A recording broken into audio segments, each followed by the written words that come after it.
Dude, I have so many methodologies. I don't need one more, but I'm gonna put it on the table anyway. We've had 13 new logo starts under 15 days from signature. I'm sorry, but you're not doing your job right as a leader. If you're leveraging AI and you're building agentic reusable frameworks, over time that shrinks to very small timeframes, and this is where the factory concept comes in with us.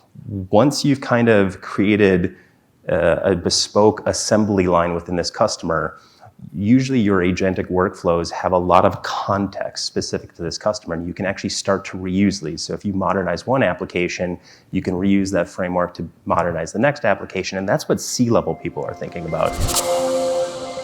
Dude, I have so many methodologies. I don't need one more, but I'm gonna put it on the table anyway, because I'm gonna ask you to talk about it with your team. It's called ease. I'm trying to ease the workload for you all. Customer accountability. What's the number one thing, team, that's creating havoc for you in your work life today?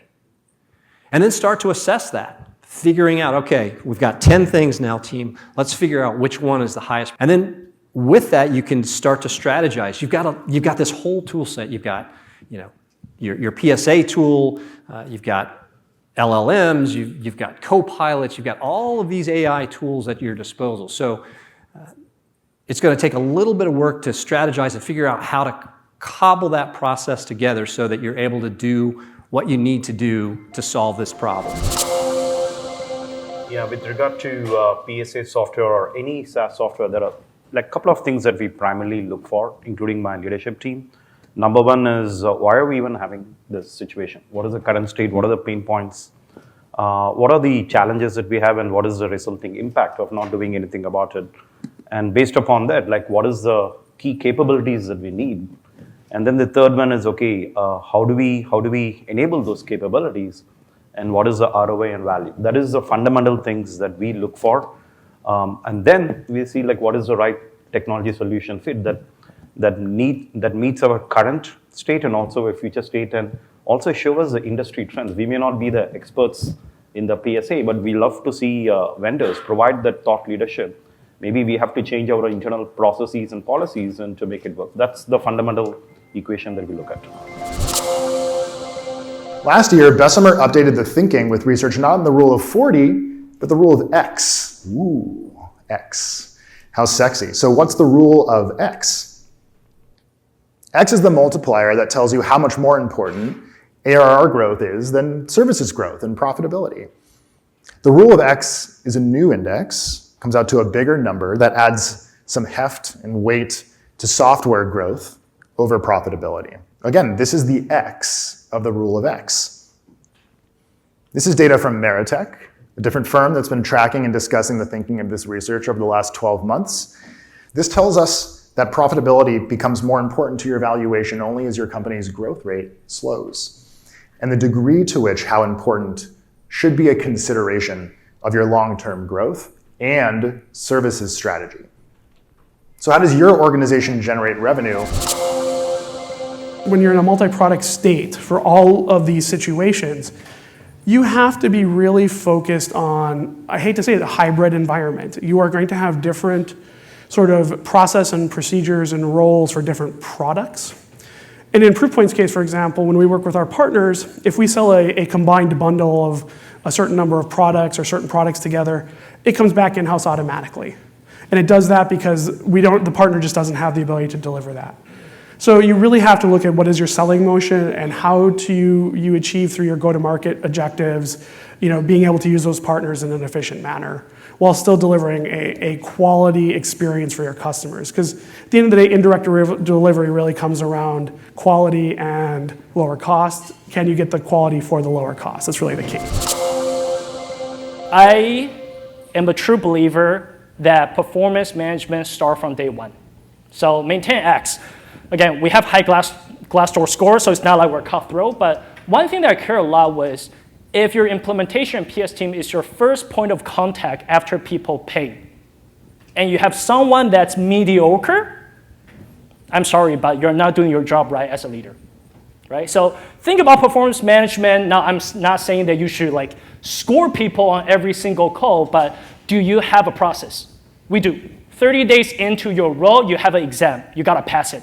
So we know at least that you did your work, you can deliver, you have the product knowledge. 60 days, 90 days in, we have mentored the pod to shadow every code you have.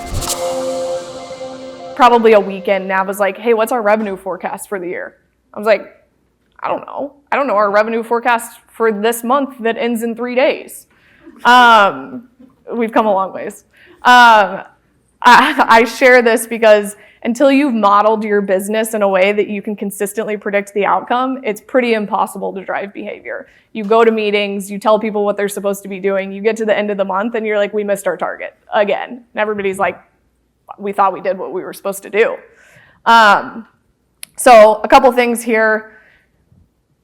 The way we resolved this and we made huge leaps forward pretty quickly was we built a business model. We had some sort of it beforehand, but we built out a really extensive business model to look at all of the assumptions we possibly had that could have impacted our revenue numbers. So it was inputs like our effective rate, our attach rates, our over budget projects that were being retired early or under budget, our partner hours, like took all of these things into place that could potentially drive our revenue number. And we started to see really, really good data that we could rely on.